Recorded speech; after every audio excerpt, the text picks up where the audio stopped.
जय सिया राम। प्रिय दर्शकों, स्वागत है आप सभी का। मैं आचार्य राजेश।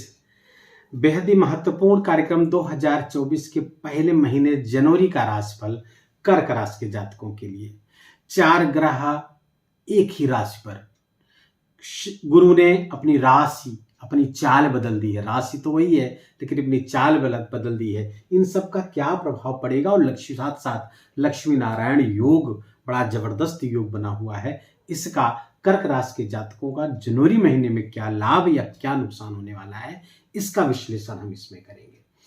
कर्क राशि के जातकों के लिए मैं बता दूं पहले ही कि ये कर्क राशि जिनकी है, चंद्र राशि के आधार पर ये वीडियो देखें। जिनके कुंडली में, जन्म पत्रिका में चंद्रमा 4 नंबर पे हो, 4 नंबर कहीं भी हो 12 भाव में, वहां पे चंद्रमा बैठा है तो आपकी कर्क राशि में। बस यही एक तरीका है चंद्र राशि का। नाम राशि के आधार पर देखने का कोई मतलब नहीं है, वो फिर सटीक नहीं बैठेगा। अब चंद्र राशि हो गई, प्लस अब आप देखते हैं कि एक ओवरव्यू ग्रहों की क्या स्थिति है, ताकि हम आप जान सके आपकी हेल्थ की स्थिति क्या है, वेल्थ की स्थिति क्या है, स्वास्थ्य और धन के साथ साथ आपके एजुकेशन की स्थिति, आपके परिवार, प्रेम, दाम्पत्य जीवन, व्यापार, व्यवसाय, करियर, सबको विस्तार से समझेंगे। और उस विश्लेषण से कि बीच में अगर कोई ग्रह आपका नुकसान करने के मूड में है तो कुछ ऐसे उपाय बताएंगे, और ऐसे उपाय जो हमारे ये 25-26 वर्ष के ज्योतिष कैरियर का जो निचोड़ है वो मैं आपके साथ, और स्वानुभूत है, उस पर हजारों लोगों पर आजमाया हुआ उपाय बताऊंगा, जिससे आपका ये महीना बेहद शानदार हो सके। कर्क राशि के जातक हमारे बड़े प्यारे जातक होते हैं, बड़ा कोमल हृदय होता है, बहुत सेंसिटिव होते हैं, बहुत भावनाशील होते हैं, और उनके इस भावना के कारण जीवन में बहुत सारी ऊंचाइयां वो छू लेते हैं, अगर कुछ कमजोरियों पर अपने वो विजय पा लेते हैं तो। अब उसके लिए मैं अलग से वीडियो बनाऊंगा कि कौन सी कमजोरियां होती हैं जिस पे आपको काम करने की आवश्यकता है। ये इसको व्यवहारिक ज्योतिष कहते हैं। उस व्यवहारिक ज्योतिष का आप लाभ कैसे उठाएंगे उसका वीडियो में फिर कभी समय मिला तो बनाऊंगा।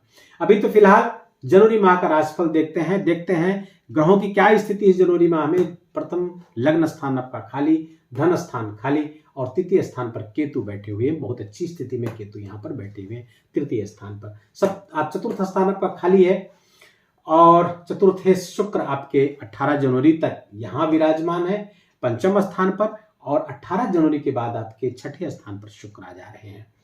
बुध भी यहाँ पर 7 जनवरी तक ही है। अभी ये 7 जनवरी तक तो लक्ष्मी नारायण योग आपके पंचम बन रहा है, बहुत खूबसूरत योग आपके यहीं बन रहा है। लेकिन बुध यहाँ पर 7 जनवरी को शिफ्ट कर जाएंगे आपके धनुराशि अर्थात छठे स्थान पर आ जाएंगे, और शुक्र 18 जनवरी के यहाँ आ जाएंगे। सूर्य फिर ये दोनों पूरे महीने यहीं रहेंगे। अब सूर्य यहाँ पर आपके चल रहे हैं पिछले दिसंबर से ही, 16 दिसंबर से ही कंटिन्यूअस आपके धनुराशि पर चल रहे हैं, और यहाँ पर रहेंगे कब तक? 15 जनवरी को।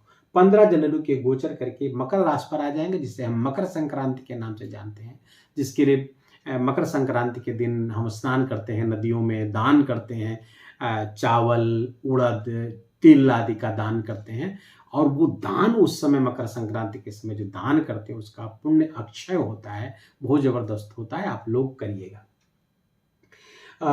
फिर आप शनि आपके अष्टमेश होकर के अष्टम स्थान पर ही बैठे हुए हैं। राहु आपके 9वें स्थान पर बैठे हुए हैं, जो भाग्य भाव को आक्रांत किए हुए हैं। ये गोचर अच्छा नहीं है राहु का। और गुरु आपके लग्न स्थान पे, बहुत ही शानदार योग ये गुरु के कारण आपकी कुंडली में इस समय बना हुआ है कर्क राशि के जातकों के लिए। एकादश स्थान खाली है, द्वादश स्थान खाली है। बता दूं कि स्थान के खालीपन से आपको कोई चिंता करने की जरूरत नहीं है, वो स्थान भी अपना फल देते हैं। कैसे फल देंगे आइए समझते हैं। पहले हम स्वास्थ्य की स्थिति देखें तो स्वास्थ्य की स्थिति को लेकर के थोड़ा सा सावधान रहने की आवश्यकता है। देखिए, स्वास्थ्य हम सबसे पहले क्यों लेते हैं?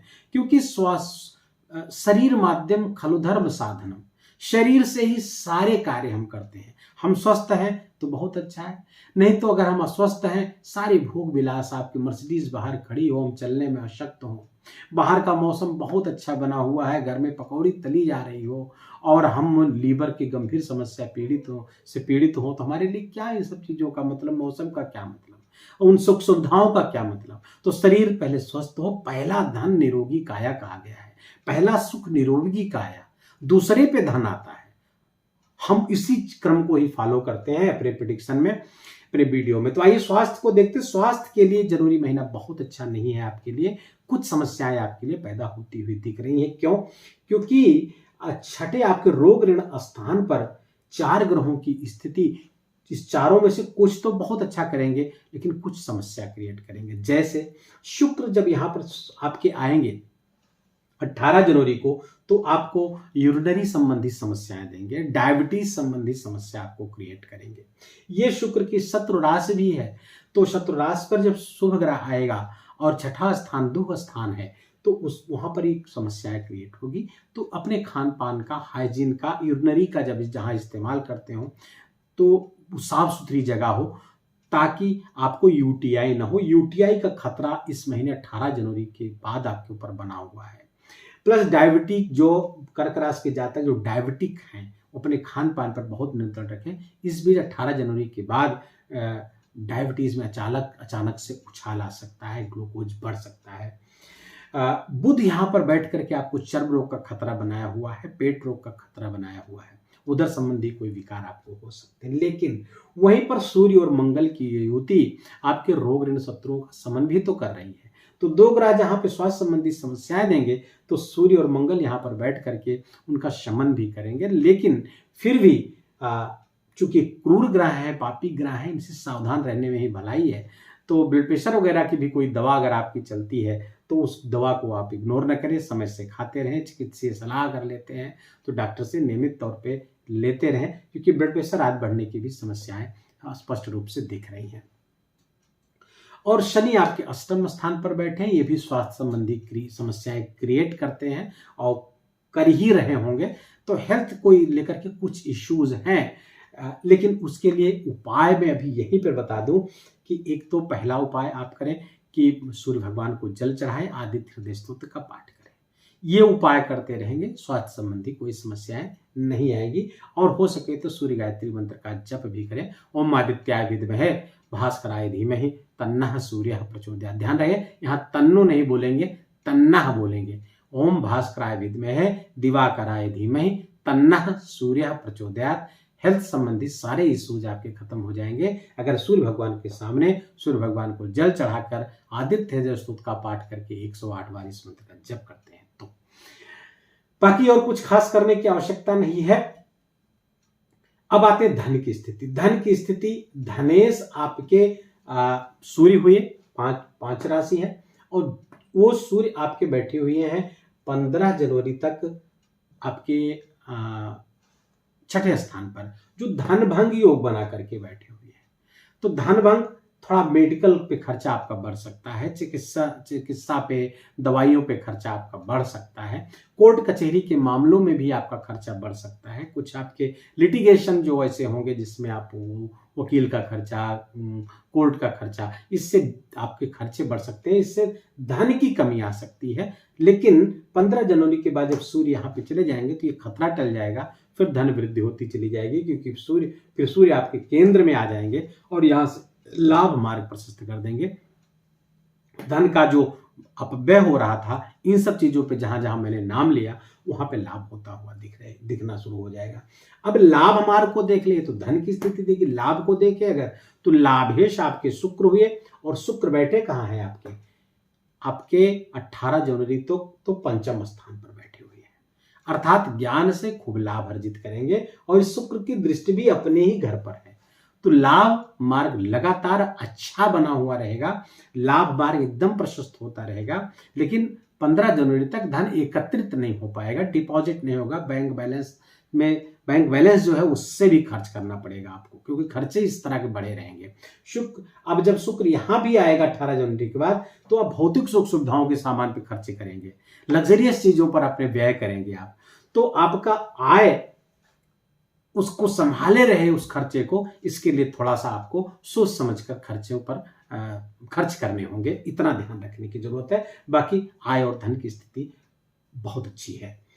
शुक्र, अब यहाँ पे ये शुक्र जब आपके छठे आकर के ये योग बनाएंगे लक्ष्मी नारायण, तो लक्ष्मी नारायण योग छठे स्थान पर बहुत फलदायी नहीं है, अच्छा नहीं है, वो बहुत अच्छा फल नहीं दे पाएगा। तो मंगल लेकिन यहाँ पर आपके लिए रोग ऋण शत्रु को समाप्त कर रहा है, और एक बहुत जबरदस्त कर्क राशि के जातकों के लिए, क्योंकि मंगल यहाँ पर पंचमे से पंचम बैठ करके, पंचमे जब छठे आता है तो प्रतियोगी परीक्षा में विजय का योग बना देता है, और खासकर जब वो पापी ग्रह हो, क्रूर ग्रह हो। तो मंगल क्रूर ग्रह है और यहां पर जब आएगा तो प्रतियोगी परीक्षा में विजय आपको दिलाएगा। सूर्य की भी स्थिति पा जाएगा, 2 अग्नि तत्वीय राशि यहां पर बैठेंगे तो आपके पराक्रम पुरुषार्थ को साथ साथ बढ़ा करके एजुकेशन से आपको जबरदस्त लाभ बनाती हुई दिख रही है। हायर एजुकेशन के लिए भी ये स्थिति लगातार अच्छी बनी हुई है, तो विद्यार्थियों के लिए भी ये समय बहुत अच्छा रहेगा।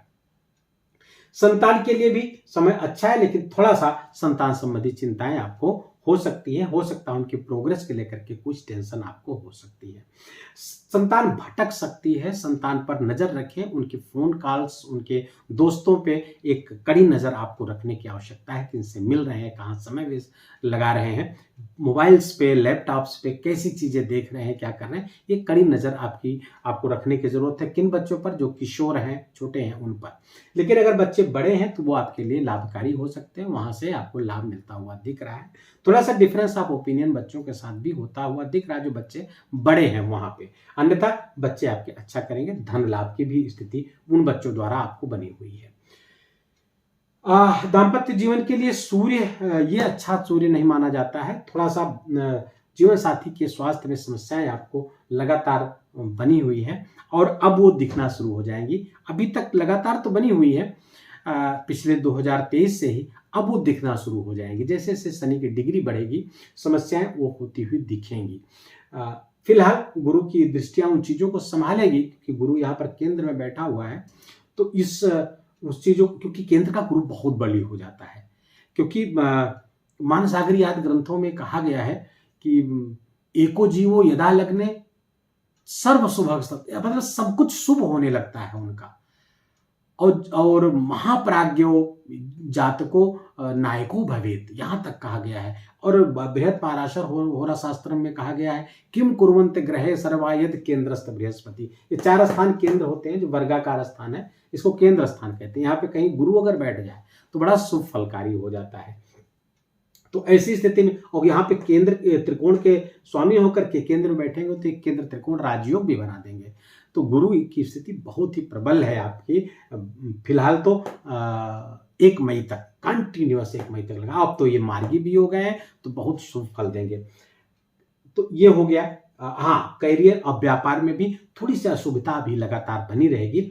गुरु जब 1 मई को आपके एकादश पे जाएंगे तब व्यापार में अचानक से लाभ होना हुआ शुरू हो जाएगा, जैसा आप चाहते हैं। लाभ अभी भी होगा, लेकिन जैसा आप चाहते हैं, जिस तरह की प्रोग्रेस आप बिजनेस में अपने चाहते हैं, वैसा लाभ होता हुआ दिखेगा। और जब तक यहाँ जाएंगे, शुक्र भी इधर सप्तम आने लगेंगे, बुध भी इधर आ जाएंगे मकर, तो लाभ आपके बढ़िया होंगे। लेकिन 1 मई के बाद ज्यादा लाभ आपको होता हुआ देखेगा। करियर की स्थिति देखेंगे तो करियर के स्वामी मंगल आपके यहां से दशम से नवम बैठे हुए हैं। दशम से नवम मंगल की स्थिति बहुत अच्छी है और ये नौकरी दिलाने के लिए आया है। केतु यहाँ सपोर्ट कर रहा है, केतु भी नौकरी दिलाने का काम करता है, तृतीय केतु। तो और मंगल का भी दशमेश का भी साथ यहाँ पे मिल रहा है, और तो इस कारण से नौकरी मिलने की संभावना कर्क राशि के जातक को, ऐसे जातक जो नौकरी नहीं कर रहे, चाहे सरकारी हो प्राइवेट हो, कोई भी नौकरी, जॉब मिलने की संभावना लगातार बनी हुई है। जॉब सीकर्स के लिए ये इसमें एफर्ट अपना बढ़ा दें, बहुत अच्छा लाभ मिलता हुआ आपको दिखेगा। अब गुरु की यहाँ पे दृष्टियां 5वीं देख ले धन स्थान पे, तो गुरु की जो मैंने सूर्य के कारण जो धनभंग योग बना था, गुरु उसको संभाल ले रहे हैं। तो धन का जो अपव्यय हो रहा था उसको रोकेंगे। तो ये थोड़ा सा फ्रुगल नेचर आपका बनाएंगे, सोच समझ करके खर्च करेंगे। और गुरु की 7वीं दृष्टि आपके चतुर्थ स्थान, सुख स्थान में वृद्धि करेगी। मान सम्मान बढ़ेगा सोसाइटी में। कुछ जमीन जायदाद आप खरीद सकते हैं, जमीन आपकी खरीद फरोख्त आप कर सकते हैं, वहां से लाभ लेने की संभावना यहाँ पर बनी हुई है। और गुरु की दृष्टि आपके 9वें स्थान में पड़ेगी, जो रोग ऋण शत्रु को रोकेगी, थामेगी, रोग ऋण शत्रुओं को भी समन करेगी। तो गुरु की दृष्टि भी लगातार अच्छी बनी हुई। यहाँ पे शनि की दृष्टियां, अब शनि की दृष्टि आपके तृतीय स्थान पर या आपके 10वें स्थान पड़ेगी, तीसरी दृष्टि, और गुरु वहां पे लगातार बने हुए, तो वहां से कोई दिक्कत नहीं है, अच्छा करेंगे। और गुरु शनि की दृष्टि आपके धन स्थान पर पड़ रही है, तो गुरु की दृष्टि भी वहीं पे पड़ रही है, तो वहां से भी कोई समस्या आपको होती हुई नहीं दिख रही, सिवाय लाभ के कोई समस्या होती हुई नहीं दिख रही है। और शनि की जो 10वीं दृष्टि है आपके अष्टम 6ठे स्थान पर पड़ रही है, रोग ऋण शत्रु के स्थान पर पड़ रही है। तो शनि की ये दृष्टि प्रॉब्लम क्रिएट करती, लेकिन चूंकि गुरु की भी दृष्टि पड़ रही है तो कोई प्रॉब्लम की बात नहीं है। खासकर 1 मई तक तो बिल्कुल आप निश्चिंत रहिए। मंगल की यहाँ उपस्थिति जो सेना में जातक जाना चाहते हैं, मिलिट्री में जो जाना चाहते हैं, उनके लिए बहुत शुभ स्थिति बनी हुई है। लॉ फील्ड में जो जाना चाहते हैं, गुरु भी यहाँ पे बहुत अच्छा फल दे रहे हैं, तो जज बना सकते हैं कंपटीशन अगर आप देते हैं। जुडिशरी वगैरह का जो कंपटीशन है अगर आप देंगे तो जज बनने के बहुत अच्छे चांस आपके बने हुए हैं, और ये बने हुए लगातार कब से, 22 अप्रैल से। तो जज बनने के चांस, वकील, बड़ा वकील आप बन सकते हैं, या वकील हैं तो आप जजशिप के लिए आपका नाम जा सकता है। IPS वगैरह हो सकते हैं, PPS में हो सकते हैं, पुलिस सेवा भर्ती हो सकते हैं, मिलिट्री आदमी हो सकते हैं। तो डॉक्टर साहब के लिए भी ये स्थिति बहुत अच्छी है, जो चिकित्सीय सेवा में है, सर्विसेज किसी भी है, वहां पे लाभ आपको ये देता हुआ ये गोचर दिख रहा है। लगभग सारे विषय को हमने छू लिया है, आपका कोई विषय छुआ नहीं। हाँ, राहु यहाँ पे भाग्य भाव को आक्रांत कर रहा है। महामृत्युंजय का मंत्र का जप आपको लगातार करना चाहिए, कंटिन्यू 108 बार रुद्राक्ष की माला पे महामृत्युंजय मंत्र का जप, या दुर्गा जी का कोई मंत्र। अगर महामृत्युंजय मंत्र आपको आता है, वो सब बजता रहता, सबको याद है। और दुर्गा जी का अगर मंत्र जपना चाहते हैं तो ओम ऐं ह्रीं क्लीं चामुंडाय विच्चे, ये भी मंत्र सबको आता ही है। इस मंत्र का भी जप, आप कोई भी एक मंत्र आप निरंतर जप करेंगे तो ये राहु नियंत्रित रहेगा बस। और सूर्य भगवान को जल चढ़ाएं, गायत्री मंत्र का जप करें, आदित्य हृदय स्तोत्र का पाठ करें, ये चीजें हमने बता दी। साथ साथ ढैया भी चल रही कर्क राशि में, कुछ मानसिक चिंताएं भी कर्क राशि के जातकों को मिलती हुई दिख रही है। तो हनुमान चालीसा का पाठ, हनुमान जी का दर्शन सुबह अगर रोज हो सके तो बहुत अच्छा, और नंगे पांव हो सके तो और अच्छा। घर के इर्द गिर्द कोई छोटा ही मंदिर हो, नंगे पांव जाकर के आप, खासकर शनिवार को आप करेंगे तो और लाभ होगा। शनिवार मंगलवार तो जरूर करें, रोज कर सके तो बहुत अच्छा है। सफला एकादशी 7 जनवरी को व्रतों पर अगर हम आ जाए तो सफला एकादशी, जो एकादशी व्रत करते हैं, 7 बहुत सर्वोत्तम व्रत है, सबसे बड़ा व्रत है, सबसे महान व्रत है, इसको हर व्यक्ति को करना चाहिए। तो सफला एकादशी 7 जनवरी को, पुत्रदा एकादशी 21 जनवरी को, मकर संक्रांति की बात हमने की है वो 15 जनवरी को है, और पौष पूर्णिमा जिनका चंद्रमा अच्छा नहीं है, या जो धन आदि की विशेष आकांक्षा रखते हैं, या मन में जिनको बहुत उद्विग्नता चिंता आदि रहती है, पूर्णिमा का व्रत उनके लिए बहुत लाभकारी है। पूर्णिमा का व्रत 25 जनवरी को इस महीने में। आज के लिए बस इतना ही। वीडियो कैसा लगा? अगर हमारा इतना बोलना और आपका इतना समय खर्च करना दोनों सार्थक हुआ हो तो अपना प्यार भरा लाइक और कमेंट करना बिल्कुल मत भूलिएगा। कमेंट में बहुत प्रेम से जय सिया राम लिखिए। चैनल पर आपका प्रथम आगमन है तो इसको सब्सक्राइब कर लीजिए, ऐसे वीडियो लगातार आपको मिलते रहेंगे। और अगर आपके पास कोई समस्या है, कोई एक प्रश्न, अपने पूरे बर्थ डिटेल के साथ आप पूछिए, कमेंट करिए, और इसी वीडियो के कमेंट में ही करिए, आप व्हाट्सएप न करिएगा। इस वीडियो के कमेंट में अपना प्रश्न पूछिएगा तो हम उसका उत्तर देर सवेर जरूर देंगे, लेकिन देंगे जरूर। कुंडली आदि दिखाने के लिए वो नंबर है, वो लोग व्हाट्सएप करें, उसका शुल्क लगता है। बाकी एक प्रश्न तो मैं आपको उसका उत्तर यहीं पे दे दूंगा, इसी चैनल पर दे दूंगा। आज के लिए बस इतना ही। अपना खूब ख्याल रखिए, अपनों का ख्याल रखिए। बहुत बहुत मंगल कामनाओं के साथ। जय सिया राम।